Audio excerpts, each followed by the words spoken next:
Good morning. Welcome, everybody. This is the 2021 Housing Trust Fund Rental Assistance Request for Proposal Information Session. I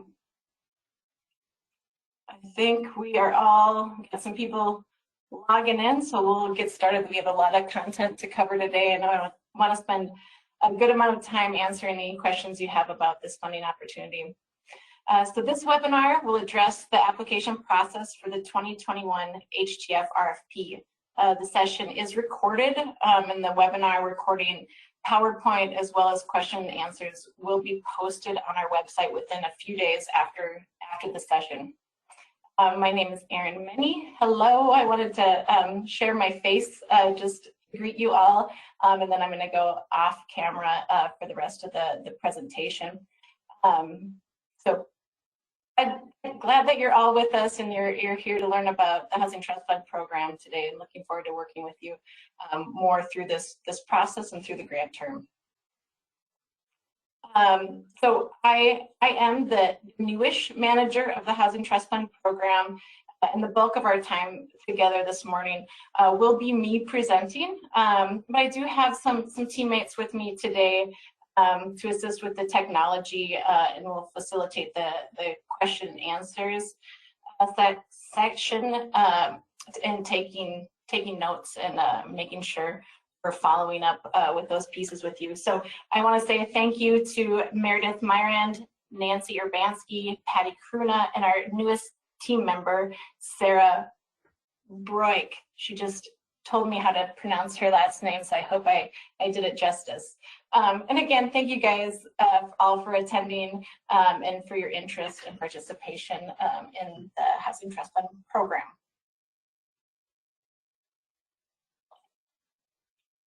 Okay, quickly review some of the go-to toolbar options that will be useful for your participation today.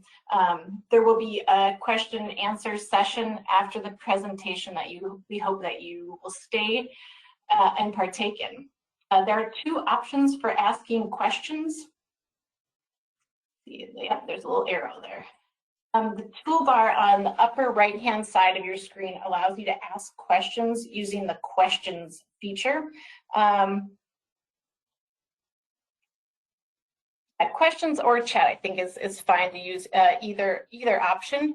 For the questions, I've indicated on my screen with the orange box, and at any time during the webinar, you can type your question and click the send button. And these questions will land in the queue for us, and we'll answer them during our Q&A session. So feel free to type your question throughout the presentation, and we'll likely hold all questions and answers for the designated Q&A session at the end. And in this red or orange triangle, what is that color? It looks orange to me on my screen, is the hand raising feature. So when you click the hand icon, it's the same as raising your hand as if you were in person together. Remember back in the day when we did that? We can call on you verbally and then unmute your phone line so that you can speak to the panelists directly.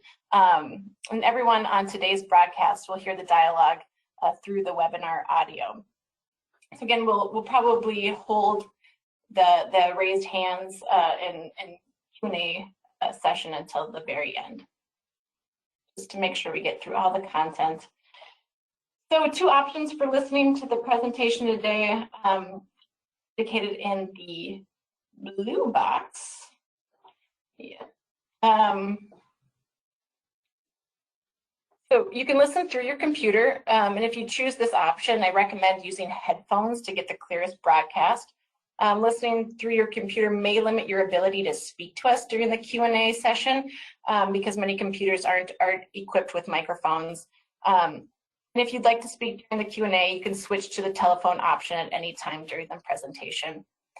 If you choose to listen through using the telephone, a dial number, access code, and audio pin will be provided. And the audio pin is required if you plan on using the hand raising feature. But this is all probably second nature at this point in our virtual world. So moving on, Minnesota Housing. We are the state's housing finance agency, And for more than 50 years, we've worked to provide access to safe, decent, and affordable housing and to build stronger communities across the state. We believe that housing is the foundation for success, so we collaborate with individuals, communities, and partners to create, preserve, and finance housing that is affordable. That's who we are. And today, we will be discussing the Housing Trust Fund program. So going over overview of the program, and then spending a bulk of the time just speaking to the RFP, the funding availability, threshold criteria, scoring, the set-aside funding for housing navigation, timeline, and then, as mentioned, we'll spend some time for questions and answers at the end. So, Housing Trust Fund Rent Assistance Program. We'll review basics of the program geared specifically toward this application, cover who's eligible to administer, who's eligible to receive Housing Trust Fund rent assistance, and program expectations. There has recently been a new Housing Trust Fund rent assistance program guide that has been published, so I'll be highlighting anything that's new or adjusted throughout this presentation. Okay, what is Housing Trust Fund Rent Assistance Program? Housing Trust Fund was established by the Minnesota legislature in 1988 and was expanded to rental assistance in 2002. So it is state-funded temporary rental assistance, tenant-based TBRA, and I'll pause to define tenant-based rent assistance. That is rent subsidies for eligible housing of the participant's choice within the administrator's service area. TBRA cannot be committed to any specific development or unit. The other rent assistance option is sponsor-based, and sponsor-based is rental subsidies in developments that also received capital funding through Minnesota Housing.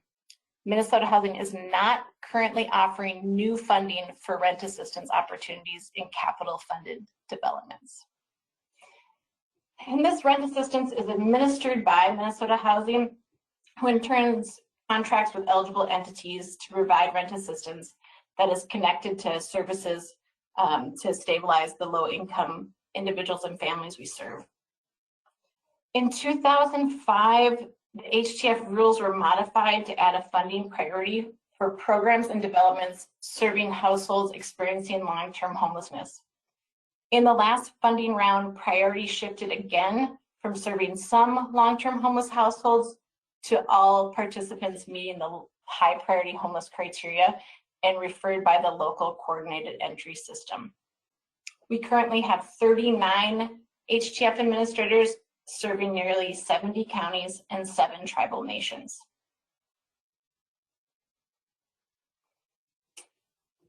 The goal of the Housing Trust Fund Rent Assistance Program is to achieve housing stability for those with the greatest barriers. Service connection is a program expectation, and services may be funded by federal, state, local, or other sources. A transition plan is required for all participants, and elements of which may include applying for federal rental subsidy and/or increased income, including accessing benefits, education, employment training, and employment.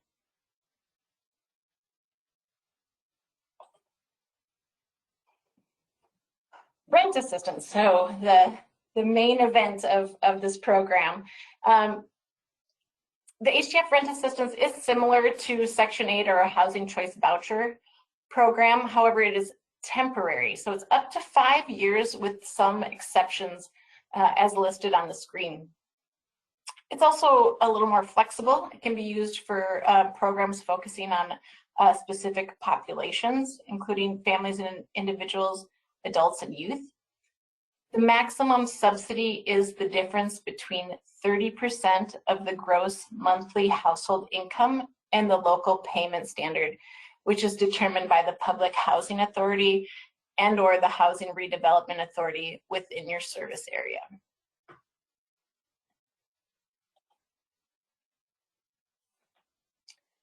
In addition to rent assistance, HTF funds can be used for housing-related expenses, which are activities to obtain landlord participation or to prevent repeat episodes of homelessness. There has been a temporary expansion of some of these activities that has been extended through the next grant term and is further detailed in section 5.07 in the new program guide. I really encourage you all to think about this expense category in your proposed budget as a tool to assist participants in securing housing, as well as in marketing this program to prospective landlords, as there's some overlap here with landlord mitigation funds, which is something that I've been hearing as a need identified by current administrators.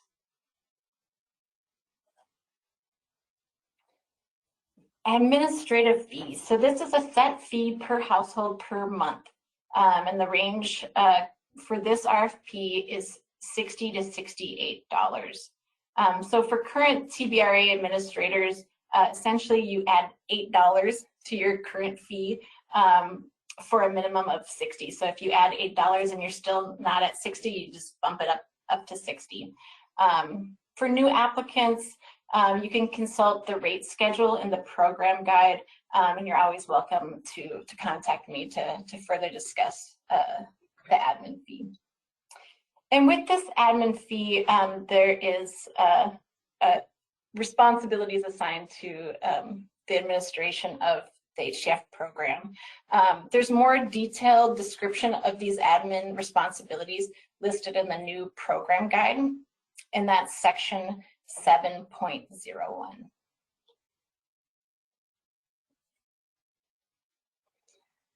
Right, eligible applicants for this RFP.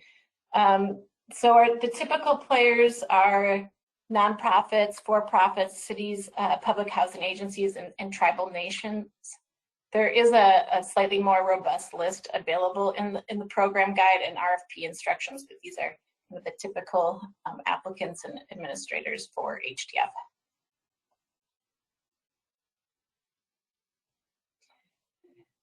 The RFP is open to current and new tenant-based rent assistance applications. And again, TBRA is the subsidies that are available for eligible housing of the participant's choice and not tied to any specific development or unit. For sponsor-based, the RFP is open to current administrators only. So Minnesota Housing is not currently offering new funding for rent assistance opportunities and capital funded developments. So if you join this conversation because you have a development or you have units and you're looking to add some rent assistance to those specific units or developments, that is not an allowable expense during this RFP. So applicants should either be TBRA or SBRA. If you are a current SBRA administrator looking to expand to a new TBRA project, that is possible. I just wanted to be clear that you would need to submit 2 applications, one for TBRA and one for SBRA. And if awarded, you would enter into 2 separate contracts.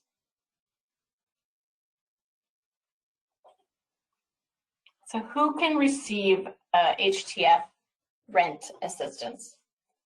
So broad population coverage. So we serve families, singles, youth through HTF.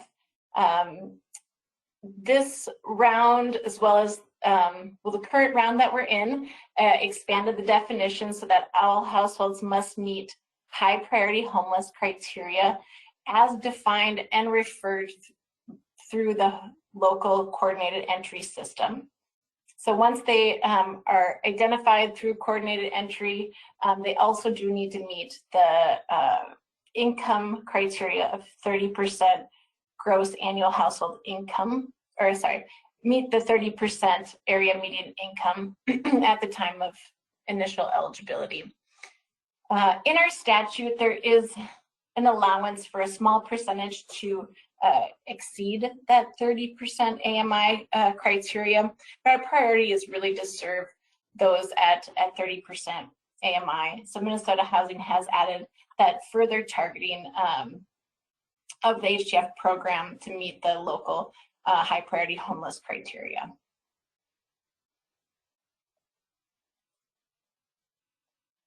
And eligible units. So there is a list of unit types that can be found in the program guide, and that is section 5.01.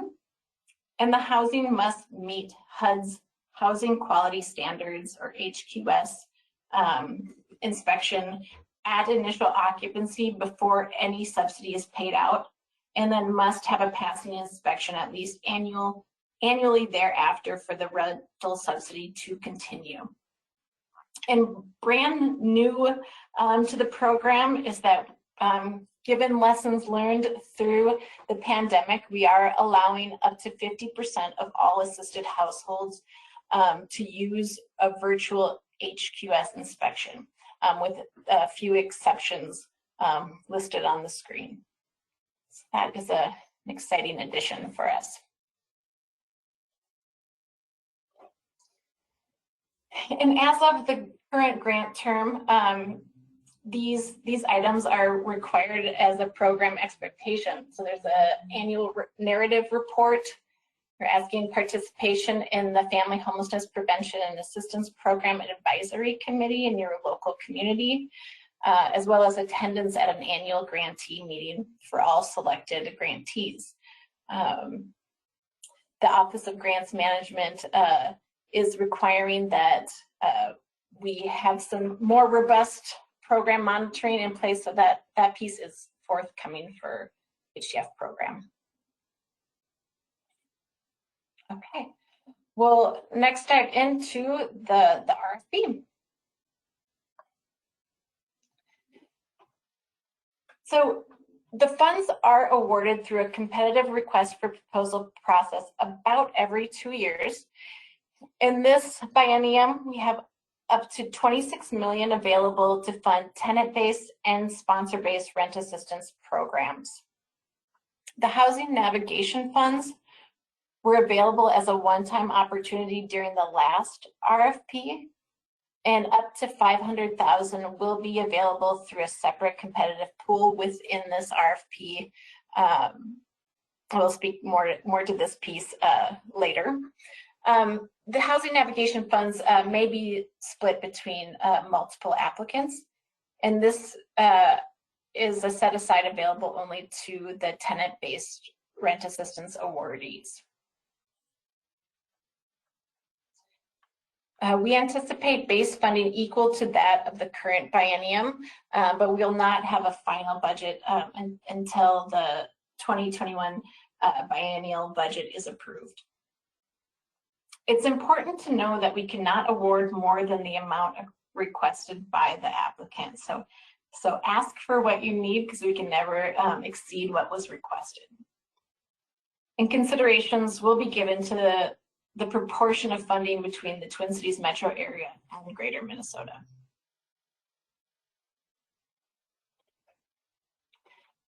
Application parts.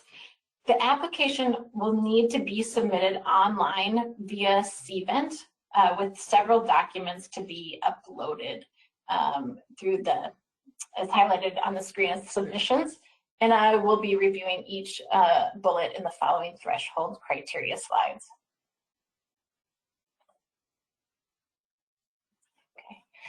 I cannot emphasize enough the importance of submitting the right documents with the right information. So on the day that we receive the applications, our staff ensures that the applications meet threshold criteria. This is before we read them entirely and before we give them to reviewers to score. So everyone should highlight these bullets because if you do not complete one of these tasks, your application could be rejected before it's reviewed. So we need the application submitted timely via CVent with all of the required uploaded documents. Again, I'll review each one individually here. Okay. Submit the application on or before Wednesday, May 26th by 4:30 p.m. Central Standard Time. Applications, again, need to be submitted online via CVent. I wanted to pause here just to acknowledge that this turnaround time is less than the requested time frame that was requested from the feedback after the last RFP. We hope that you find that the streamlined application and online submission tool accommodates for this less than ideal submission window timeframe. We really focused in on what can be streamlined, as we are very aware of the extras that you all are balancing as a result of the pandemic. There is a sample application as part of the RFP material that is for reference only. Again, the application is submitted online through the CVent system. I encourage you to have the sample application handy as you complete the online application.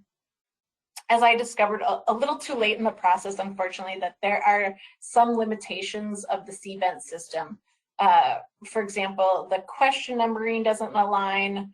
I think the most significant difference, however, is that anything in the application that is in table format looks a little funky in CVent, and I'll go over some specific questions where it got a little clumsy. So I recommend that you really look at the sample to better understand the content that we're looking for. Another limitation is that there can only be one user in CVent. So the sample application can be more easily shared with your partners, and we do encourage you to engage your partners in this application, as it really does make for a more robust application.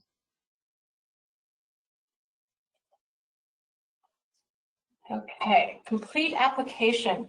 Make sure you answer every question in the application. And I know there is, most of them, you're required to submit something to move on to the next page, but we really ask that you look at the question and make sure that you're answering each piece of it completely. And then we'll talk about each of the particular sections in the scoring. We discuss the scoring criteria. Make sure that you have a signed application. Most applicants submit a PDF of the signature page, and that is perfectly allowable. So you're allowed to upload into CVent this document. Program budget. So make sure you use the budget template that is linked, and it's linked in the sample application, also within CVent and under the RFP materials on the web page. So you shouldn't miss it. And with the program budget, I recommend reviewing the instruction tab, and then you complete the other 3 tabs. And again, we'll review each of the tabs later in the presentation.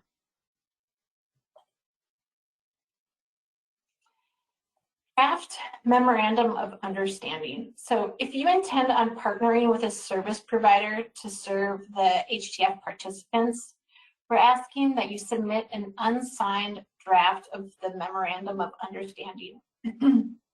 If you partner with multiple providers, you do not need to submit multiple MOUs unless the scope varies significantly. And if so, then you would need to combine the documents, as there's only an option for one submission.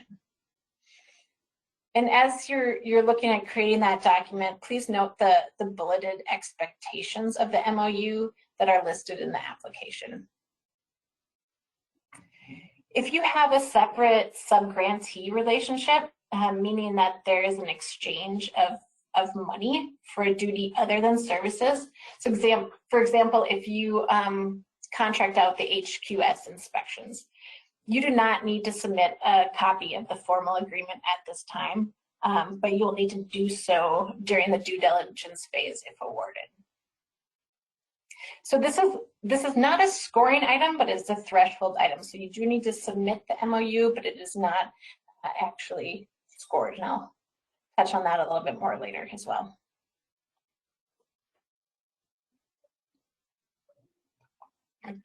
Excuse me. Local payment standard. So submit your most current payment standards from the PHA or HRA within your service area. If there are multiple jurisdictions in your service area, then you would need to gather all the payment standards and combine the documents, as there is only the option for one submission in this question area.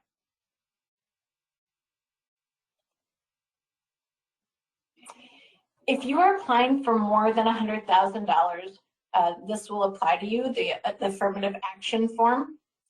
You will need to determine if you are subject to the Minnesota Human Rights Act, and so completing the affirmative action form is important. In addition, you also need to provide documentation of compliance if the box you check on the form indicates that you need to do that.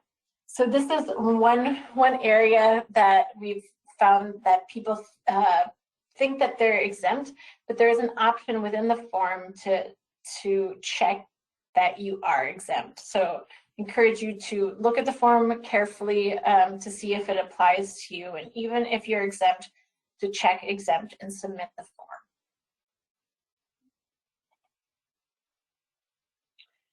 Financial information. The type of financial statement you provide is related to your agency's overall budget and not the amount you are applying for. The financial information submitted should be how much the applicant agency has in total gross revenue in any given year. So I wanted to just point out that this is the exception for our submission documents. So everything else should be uploaded into CVent, and this information, because of the sensitivity of the content, needs to be uploaded into our multifamily secure upload tool.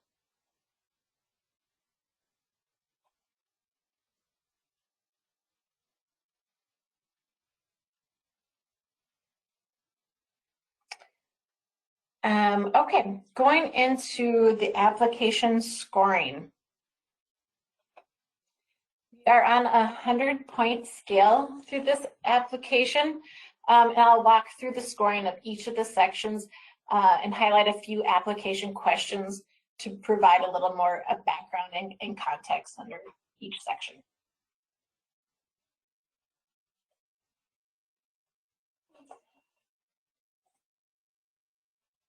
Okay, local program design is worth 30 points. So in this section, we're looking for clarity in your understanding of the needs of the households you serve, that you're providing clear strategies to identify barriers for participants to transition from the program onto a permanent housing option, and that the applicant has clear plans to engage people with lived experience in the planning and implementation or other roles in your local program. Applicant describes the program from the participant's perspective, so kind of a day in the life walking through the program. Another area that I wanted to give some more context to, so we're looking for strategies that reflect the needs described in the application and are also likely to have a positive impact. So this area refers to question A5, and I just wanted to note that the numbering here refers to the sample application.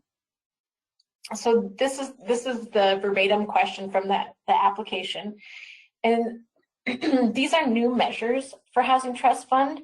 They align with Minnesota's plan to prevent and end homelessness. And they'll look familiar to you if you're an FHPAP provider or some other programs that have aligned with the plan to prevent and end homelessness. For current administrators, this data is collected within the Homeless Management Information System, HMIS, which means you are able to pull these outcomes. Refer to the measures listed on page 3 and 4 of the RFP instructions for a little more information on these measures. Emphasis, particularly on this round, is really to create the strategies to address the identified need to align with these measures. Moving on to our equity section. Okay. You might note that the equity points have significantly increased from previous rounds. And we're asking for real specific examples, particularly asking for two, either practice methods or examples from the applicant themselves. And if you are partnering with a service provider, we are asking that you provide an additional practice method or example for that partnering service provider. And that's for each of the 3 questions. Significantly increase access for people who face barriers due to racism and or other factors, to have examples to demonstrate the ability to serve vulnerable households with patience and empathy, and to demonstrate how the organization reflects the households intended to be served. As well as we ask a question about your language translation plan.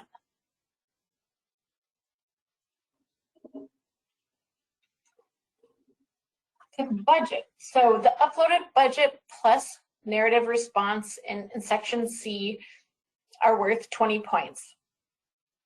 So this is your opportunity really to give context for your funding request.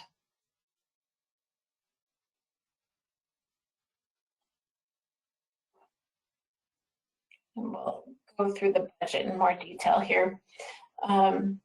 So as I mentioned, the budget is linked in several spots. This is, if you're a current grantee or current administrator, you are familiar with this form.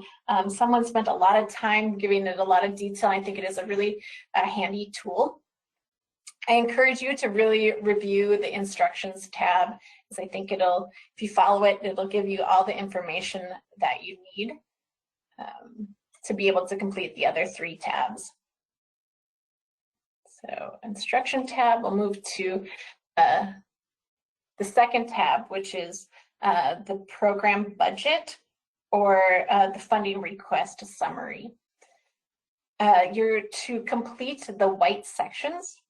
The yellow sections will auto-populate based on the information you enter in this tab or in other tabs as well. Note that under the service area, the counties and tribal nation sections are drop-down menu options.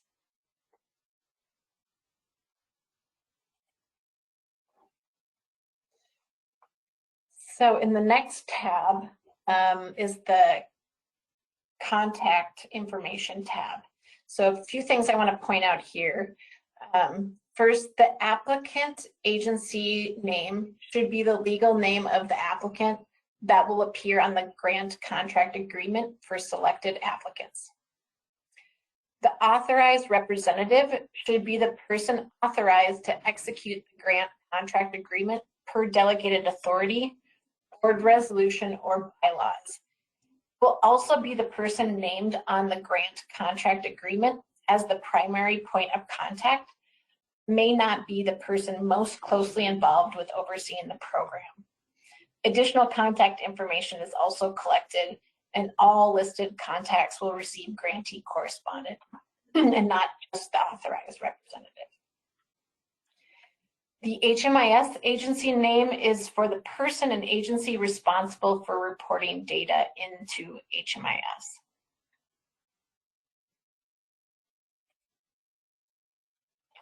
The 4th tab is utilization projection. So the section in the upper left of that tab is what's on the screen right now. In this section is just for current administrators and should be completed with information from the current grant term. So that grant term is through September 30th of 2021. And this section will be cross-referenced in your capacity response.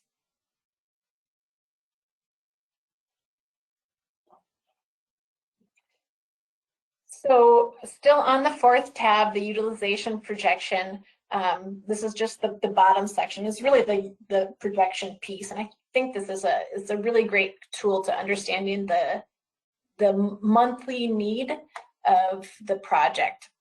So the utilization projection is a worksheet to calculate the amount of funding your proposal will require over the next 2-year term.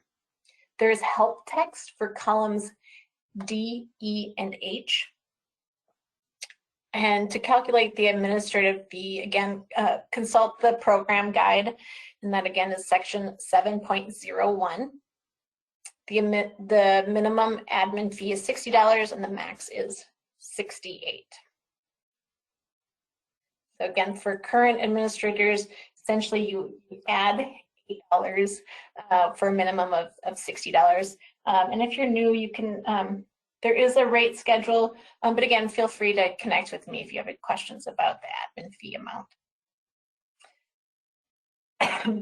And another reminder here that we cannot award funds in an amount higher than what's requested. So again, I think this is a really good tool to understand the monthly needs of the project to give you a good 2-year total.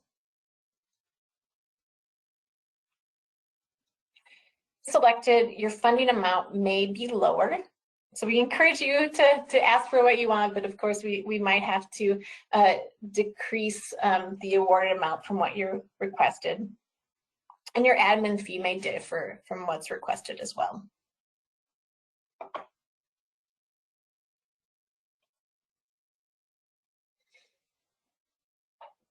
Okay, so housing related expenses. There is a dollar amount that you assign for this cost category within your budget. And it's kind of lumped into one category. So it's a column in your utilization projection. So there's a column here somewhere, your monthly, and that just totals it all together. But here at this question, question C11, here's where I'm wanting to get a better idea of what those housing related expenses are covering. So the 100% total at the bottom represents whatever total dollar amount you estimated. So I'm not looking for dollar amounts, I'm looking for percentages. So provide an estimated breakdown of how you estimate that money is going to be spent. The other category can be any activity deemed necessary to obtain landlord participation or to prevent repeat episodes of homelessness with Minnesota Housing's approval. And I give that caveat of needing Minnesota Housing's approval on one side, but then also on the other side, encourage you to be creative as you know the needs of your households that you serve and what is needed to get them into housing and to keep them housed.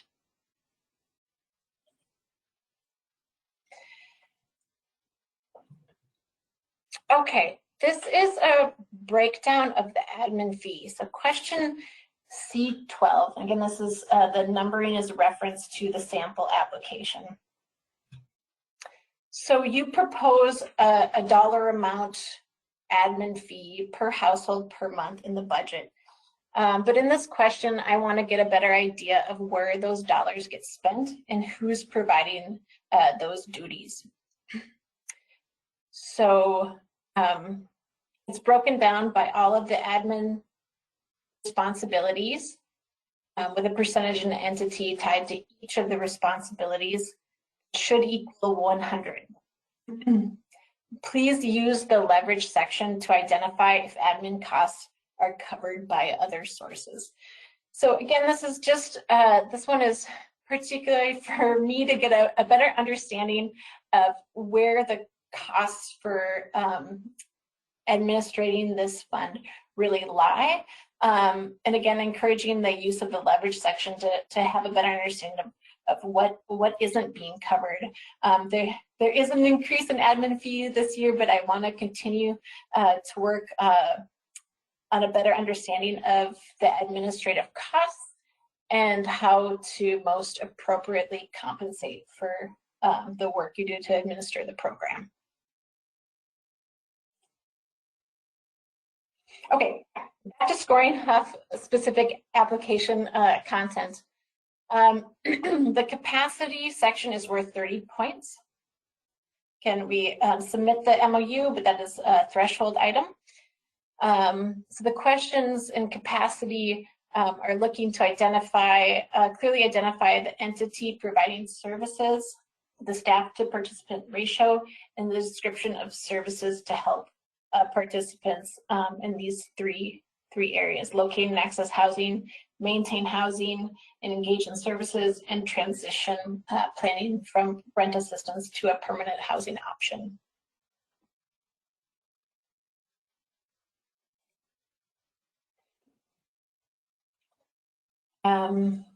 For new applicants, there's a question specific to you where we're asking to demonstrate experience with housing assistance programs, program administration, and evaluation. Please include experience or capacity with HQS inspections and HMIS. And then in turn, questions specific to current administrators. So a narrative piece clearly describing the local program history. And we don't need a long history, just kind of your work within the Housing Trust Fund program. And this is your opportunity to give some narrative response and some greater context behind the utilization and the number of households served compared with your target goals. For current administrators, we will be pulling 10 points out of the application and scoring them separately based on the performance as of March 31st on utilization, households served, timeliness, and communication.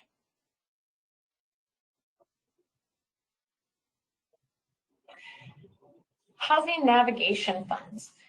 So up to $500,000 is available as a limited opportunity. This is not a permanent eligible expense under Housing Trust Funds. These are special funds available, and they are available to applicants, TBRA applicants only. And for these, we are really, here, I'll go into the eligible uses. Eligible uses for the applicants requesting these housing navigation funds include, housing search, assisting the participants, completing the applications.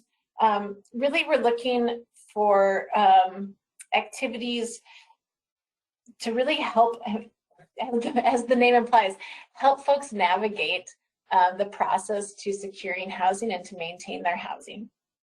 So you'll recognize some of these activities as similar to other housing navigation projects, similar to FHPAP as well as our last round, with the exception of landlord recruitment, which statutorily falls under the HTF administrator responsibilities.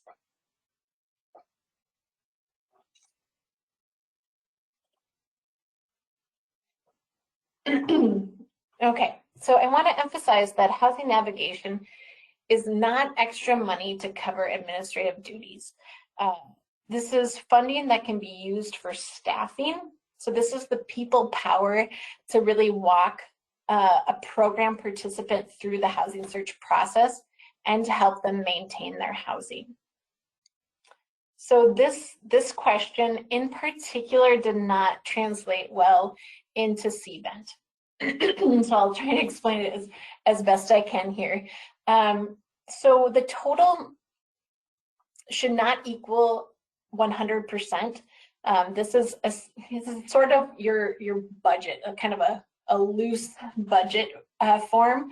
So the total should equal, especially in the staffing column that you see there, should equal whatever staff you are proposing.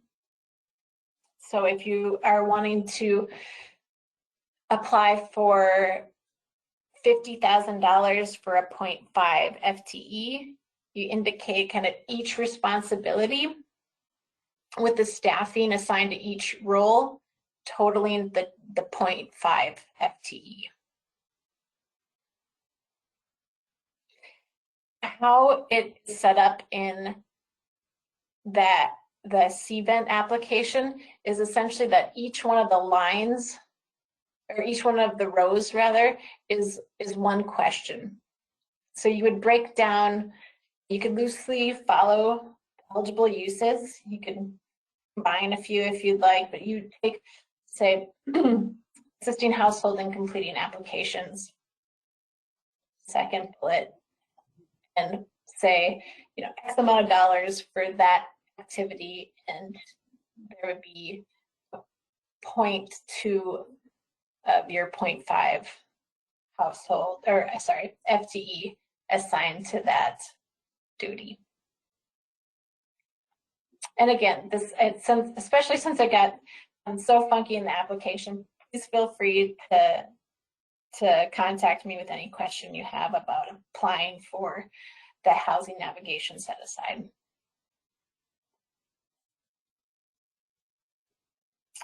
And as I referred to it as a set aside, it is a separate 40-point scale that we are scoring any applicants to the housing navigation pool. So separate questions, including that kind of funky budget question. Okay, so submission tips and timeline will be next, and then we should have plenty of time for some questions. Okay. So completing the application in CVent, answer each question. Again, there's only one user, one email address that accesses the CVent application. So utilize that sample application, share it with your partners, have it handy to look side by side while you're going through the online application piece. And then make sure that you're uploading all of the required submissions onto CVent.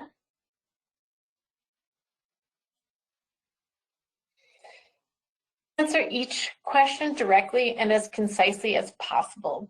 We did not set a character limit, but please try to respond as succinctly and directly to the question as possible. This is the heart of the RFP.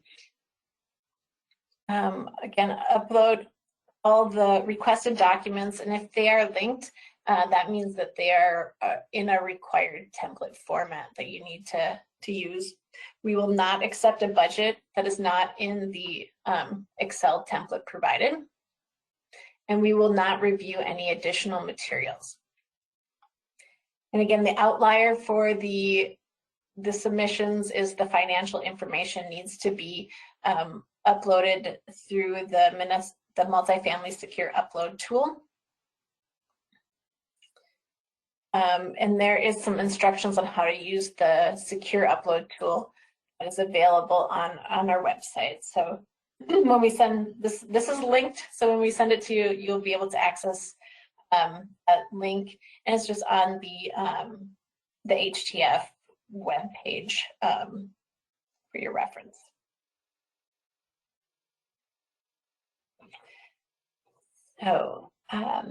So I covered these in the threshold criteria, but just a reminder, submit the application through CVent, the signature page, budget, affirmative action needs to all be uploaded into Cvent, with the financial information being uploaded in the multifamily secure upload tool.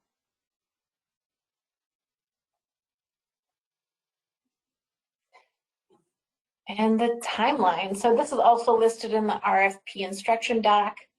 The frequently asked questions from this session, along with other questions that can be submitted, will be posted on or around May 9th, and with another revision being completed on May 21st, with a deadline for the submission of any final questions to Minnesota Housing on Tuesday, May 18th at 4:30 p.m. so that we can submit the final FAQs by May 21st.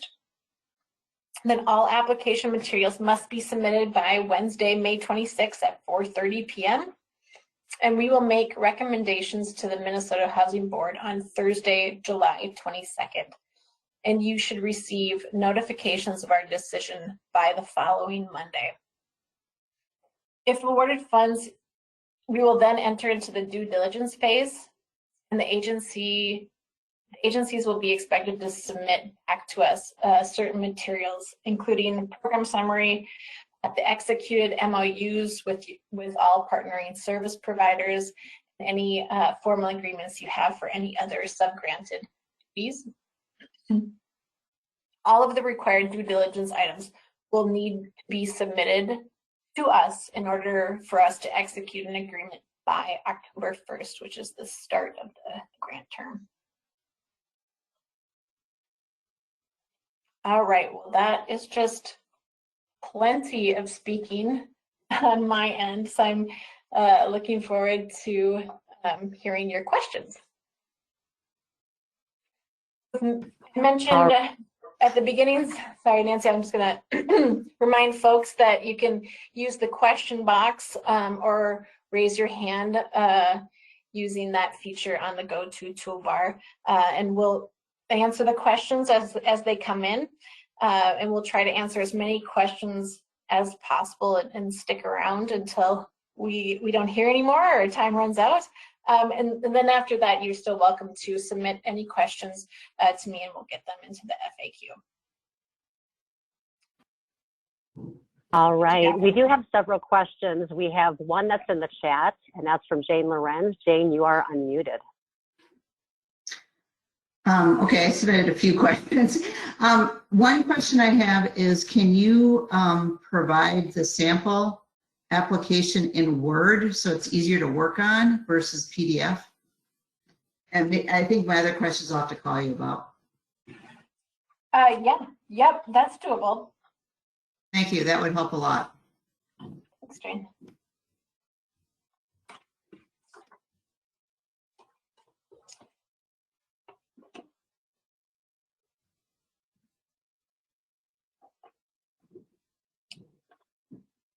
What else?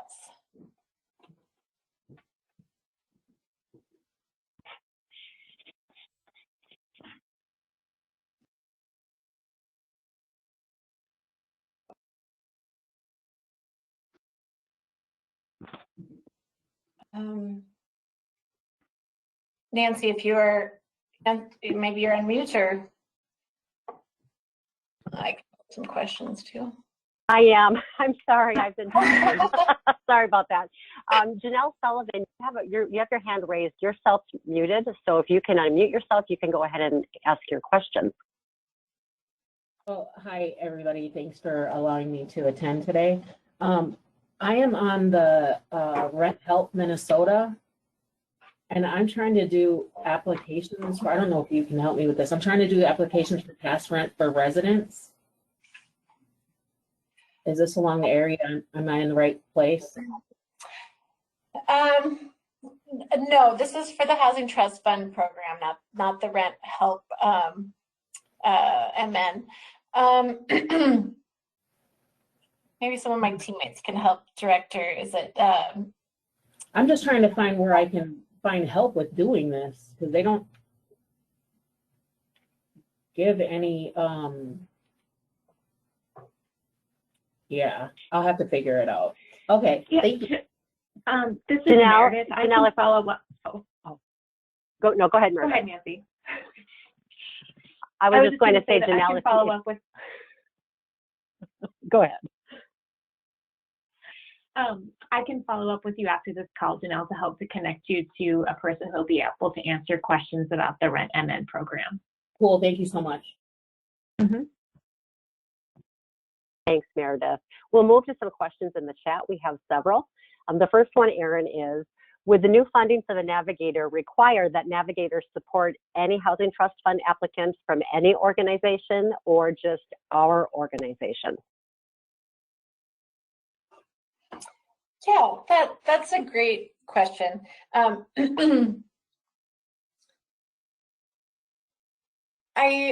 It for sure needs to be connected to supporting Housing Trust Fund participants. And I'll clarify that in the FAQ, and maybe I need a little more context, but I think it typically just relationally that would be supporting the participants kind of from the point that they are identified in coordinated entry as you support them throughout. So I'm gonna say particular to your grant, but I maybe want to pause a little bit and think about, or have maybe follow up with me and see if there's context where it would make sense to work collaboratively within a region. It's a good question. Thanks, Erin. Another question, do you equate high priority homeless with long-term homeless? Yeah, so this was a change to the last biennium to expand on that definition. So if you are serving long-term homeless, that is fine. You can continue to serve long-term homeless. They're still eligible. But we're giving some more ability for the local continuum of care to determine what are the needs of the community and who meets their criteria for high priority homeless, which essentially means that they're scoring in a way that qualifies them for supportive housing. Next question, if the program is re-entry for felons, do we have to go through coordinated entry or do we still get referrals from the Department of Corrections? That is a great question. There is the criteria across the program to use coordinated entry. I think that this can be a conversation at your local level of where the where there's overlap and where there can be some coordination within the coordinated entry of the other referral entities. Allison Hoberg, you have your hand raised and you are self-muted. If you can unmute yourself, you can go ahead and ask your question.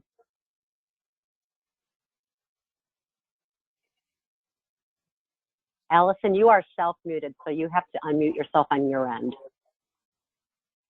Okay, okay, thank you. I was wondering about with coordinated entry, would we be able to give our the preferences for the referrals that would fit best within our program, or would it be similar to like a rapid rehousing program where we just get who qualifies for a standard program like this across all agencies?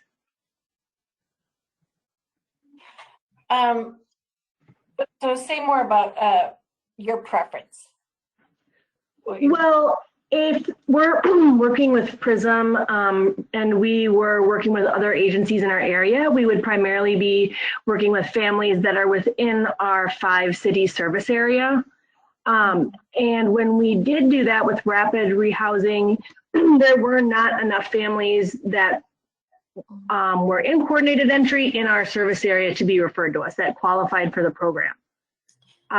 So just wondering like how much, I guess how much, if it's just like a random referral through coordinated entry based on the number that they are in line. Yeah, so it is important to work with your local coordinated entry to explain the the service parameters of your grant, the criteria of your grant, who you're targeting to serve, so that there's a good understanding, so that they can direct the right folks to you. And if they don't have someone on that, on your list meeting your criteria, then you can have another policy in place of how those referrals will be made after you access coordinated entry first. Okay, thank you. Okay. Yep. All right, moving on, Erin. Do you have a preferred internet site to get the current local payment standards?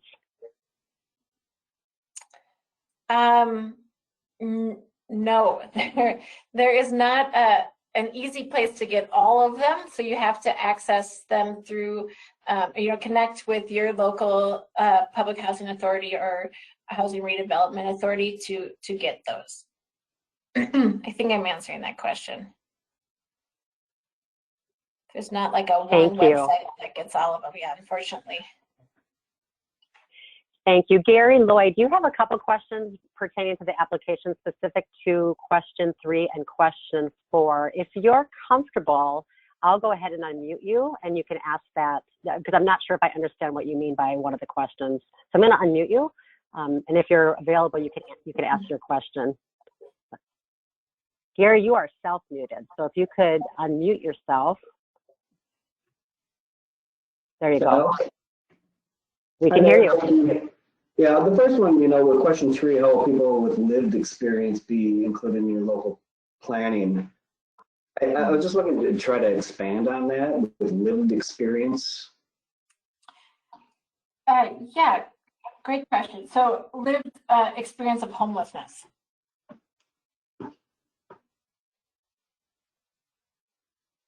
Things like, advisory board, people on the board who are experiencing homelessness, or just.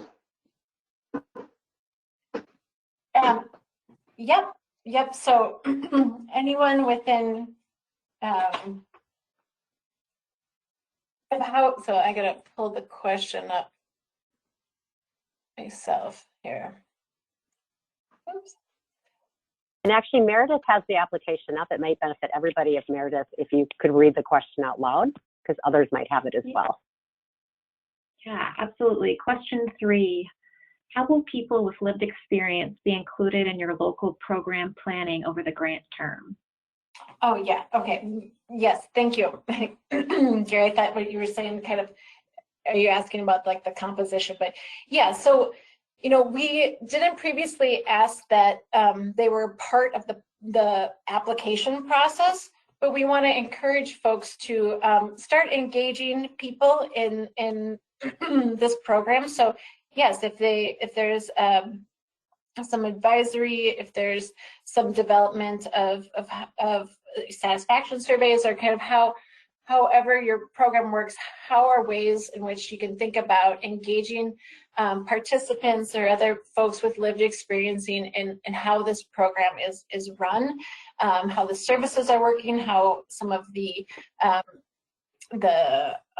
recertifications are working, so that it can inform your project direction as well as the program at large. Thank you, that's helpful. Yep. Yeah, the other question I had is the next one, is from the lens of the participant. How will your local program will work with the initial coordinated entry referral to achieve stable housing? Are you looking for some sort of third person from the lens of the participant, or? So this is to help. So think of it as like you're a reviewer wanting to have a clear understanding of how a person walks through this program. So kind of walking the reviewer through the life of the program as a participant. Does that make sense? Yeah, the life of the program from, say, I get an initial phone call, refer them to coordinated entry, they get on the coordinated entry list. We have openings, we contact coordinated entry, get them in, do the application, do the briefing, lease them up, and then do annual research and moves and all of that. I mean, you're looking from A to Z, how is it looking? Yeah, yes. I mean, we don't need a novel, but just kind of like a general idea of how someone, accesses the program and works through, securing housing, certifying, annual certs, Sure. and then ideally moving on. Yeah. Okay. No, thank you. That's helpful. Yep. Thanks, Gary. Great questions. Mhm. Erin, moving back to the chat. Regarding leverage, does other funding used by the applicant for supportive administration of the program count as leverage? Yes.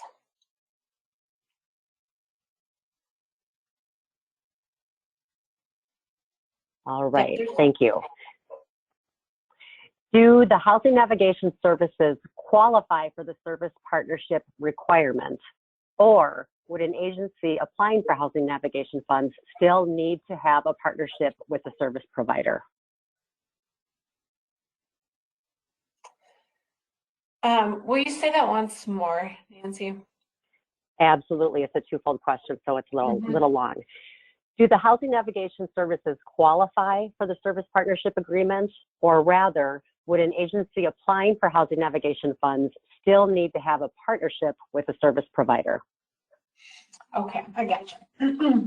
Okay, so as part of Housing Trust Fund in general, there is a service connection expectation. So there has to be the transition planning. And so an administrator can do that service piece in and of themselves and not need any partnering service provider to do that.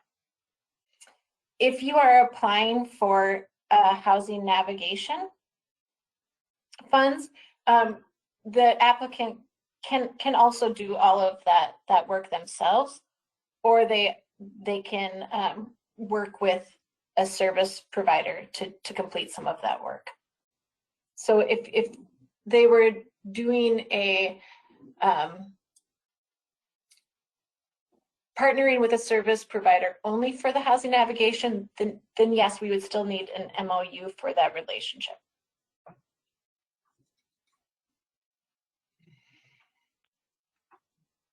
Next question, can a new applicant recruit a new developer or landlord?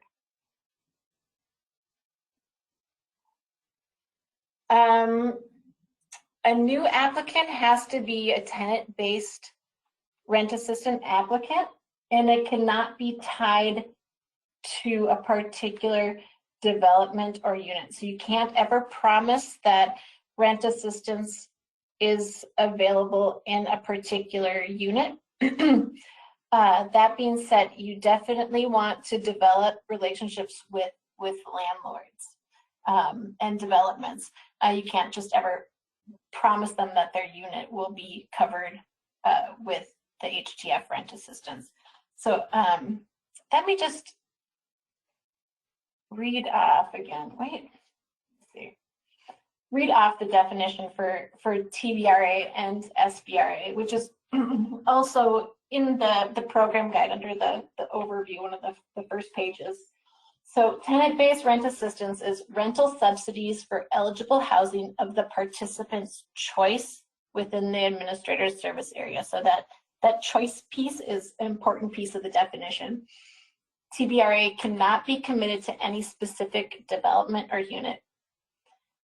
And sponsor-based rent assistance is rental subsidies in developments that also received capital funding through Minnesota Housing, but Minnesota Housing is not currently offering new funding for rental assistance opportunities in capital funded developments.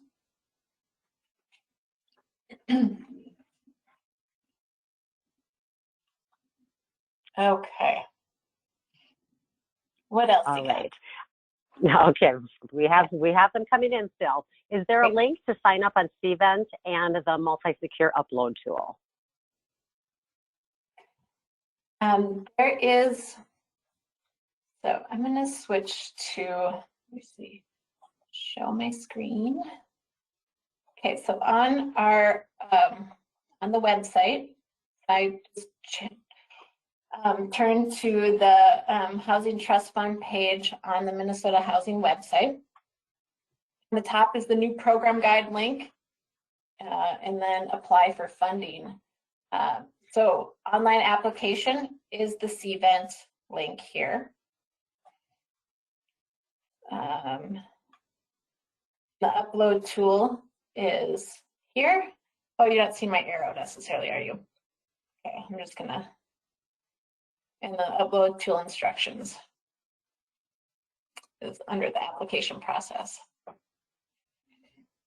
I think that answers that question.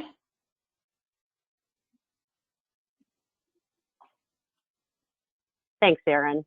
Mhm. Just to clarify, this RFP is not for new sponsor-based developments, correct? It must be a renewal for a sponsor-based. Correct. Yep, it's All right. staggered funding on the SBRA side. All right, Sarah Nelson, you have a question. I'm not sure what you mean. So if you want to raise your hand, if you want to ask it, I'll go ahead and go to the next question, but I'll be looking for you if you want to clarify your question. Regarding leverage, does other funding used by the applicant for support of admin of the program count as leverage? And you did, that was a previous question, and your answer to that was yes. Mm-hmm. Sorry, I didn't realize that was the second time we've had that question. I'll just share too. There's not a requirement for leverage in this program, but I think it just gives greater context for what is needed and what other resources are in place to provide the program or to implement the program. Thanks, Erin. Here's a comment on the budget. I've tried to complete the budget page where you put in the counties you serve, and it would only take one county. I was not able to select multiple counties. Okay, that is good to know. I will check that and county select and see see if we have it locked goofy or something. Thank you. Another question, if we serve 13 counties, do I need to submit payment standards for all 13? Yes. Yep. And so because of the limitations of CVent, you will unfortunately need to get it into all one document to be able to upload it.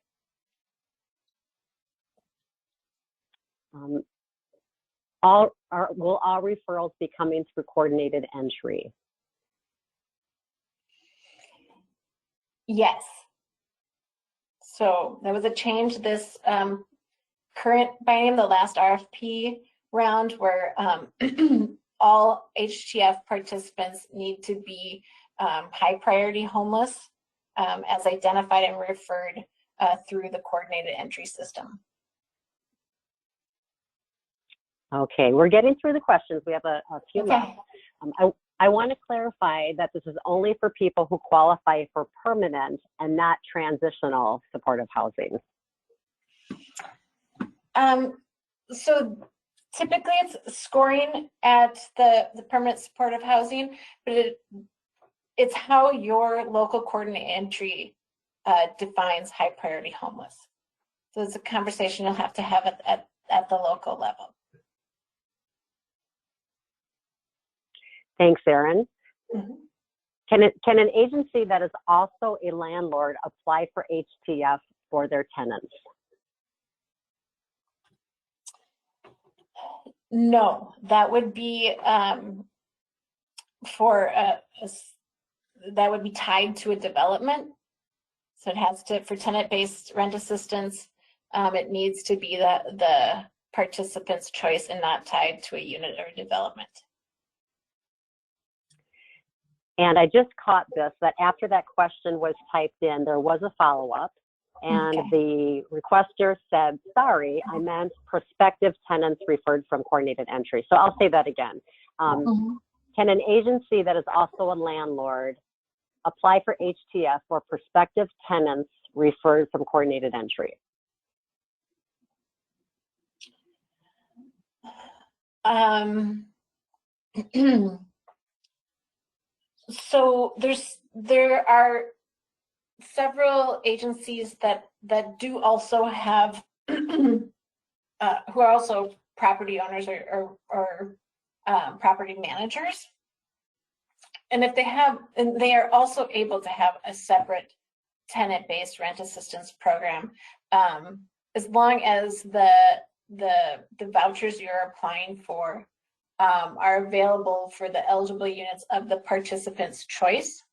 So again, being a landlord may be a separate thing than your tenant-based rent assistance program.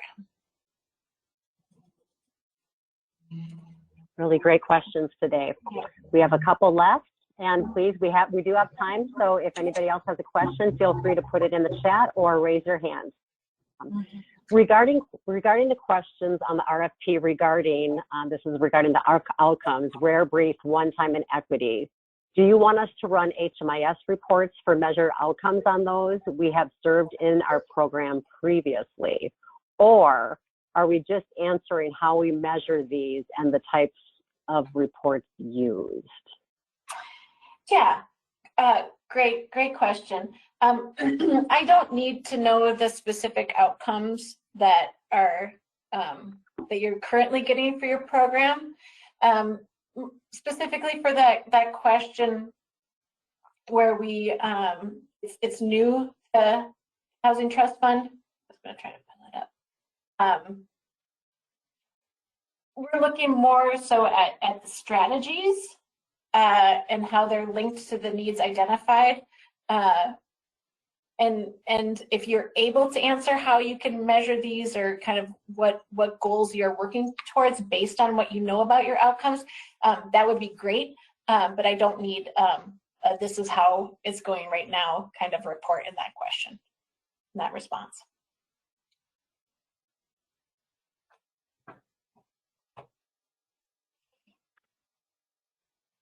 And as of now, that is the end of the questions that we've received.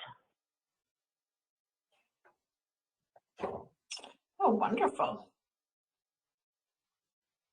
I didn't think it would take 2 hours. I wasn't sure. We do have one hand. We have one hand raised, Erin. Suzanne, yeah. You are self-muted. So if you can unmute yourself, there you go. You can go ahead and ask your question. I put it in the questions, but I don't, for some reason it didn't. It's unshaded.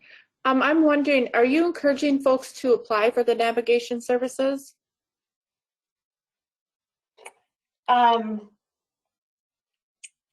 Yes, yeah. I mean, they're available funds. We are making them available in response to the current administrators, and so this is a funding that has been available this past round. Hearing from administrators that it is useful and is really could be a competitive advantage in this tight housing market to get our participants into housing. So if you know, there's no extra points that you can get for your application, or your regular HTF application, by applying for it. So there's not bonus or preference to those who do apply for housing navigation. It's a separate set aside, it's a separate 40 questions, 40 points from the 100 points of the application. But by all means, we, you know, if you think this could be useful in getting your participants housed and funds utilized in HTF, then yes. Okay, so my other question to that was, that's what I was wondering, because I seen it was like 40 points for that. So I was wondering, you know, if applied, there was an additional. My second question to that is, if we already have navigation services, can we still apply? Yes. Is it to the complex itself, you know, for that? I'm assuming it's for your clients that you are currently housing. Right. It should be to house folks that are identified for Housing Trust Fund. Right. and to keep them in their housing. Okay. Yeah, if you have, I mean, I played with a little bit of like, do I have a minimum dollar amount for the housing navigation funds? But I know that I didn't go that direction because I know that there are some folks who have housing navigation funds in different pockets. And if this can be an additional piece, then yeah, you can combine those, you know, that can be a part of your leverage, but I would explain that piece in your navigation application of how this will supplement the work that you're currently doing. Okay. That would be great. Thank you. Mm-hmm. Thanks, Kate. I have one more question. I'm sorry, Susanna. Sorry about that. Kate, I missed one of your questions. I apologize. I've got one more for you, Erin. Can we offer statewide services and not specifically one region?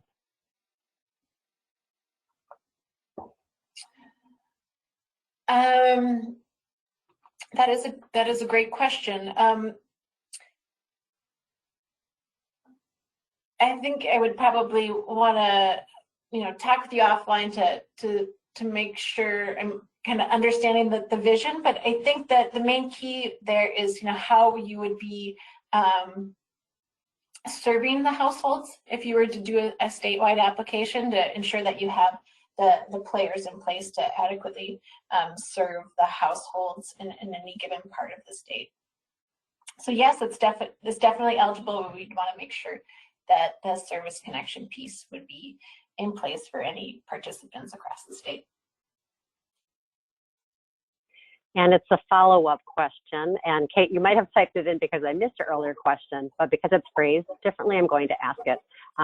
Do you encourage us to define distinct service areas for this funding, for example, COCs, as opposed to statewide services?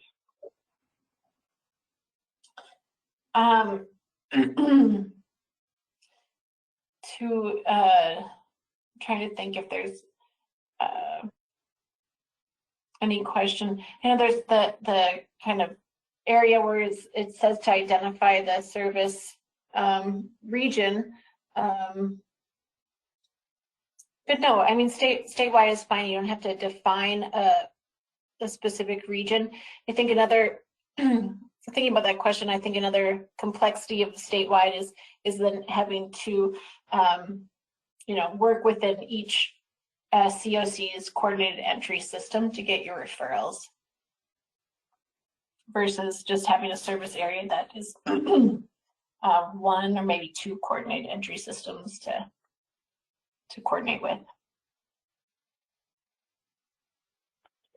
That is the end of the questions that we have so far. No more hands raised, and I think we've answered everyone in the chat.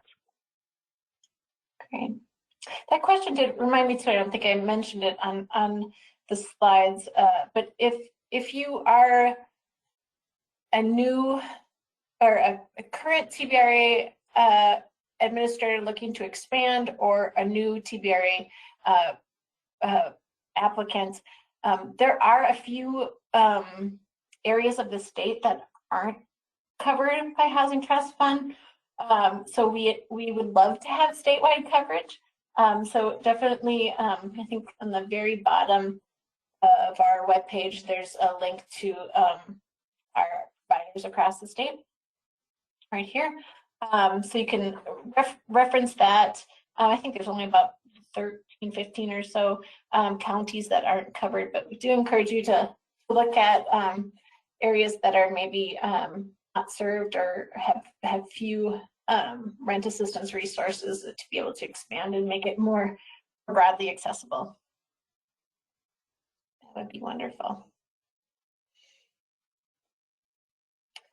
Still quiet. Currently there, it is quiet, no more questions. Okay. Awesome. Well, please keep the questions coming to me. Let's see if I can figure out how to get my presentation back in where I have my email. Well, I don't know if I can do that. It might be beyond me at this point. Where'd you go, little presentation? Oh, that's the very beginning. I don't want to do that. How do I get to the end?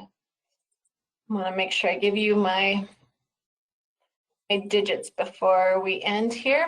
But yeah, encourage you to reach out to me, to go through the questions and see what is not landing well. Of course.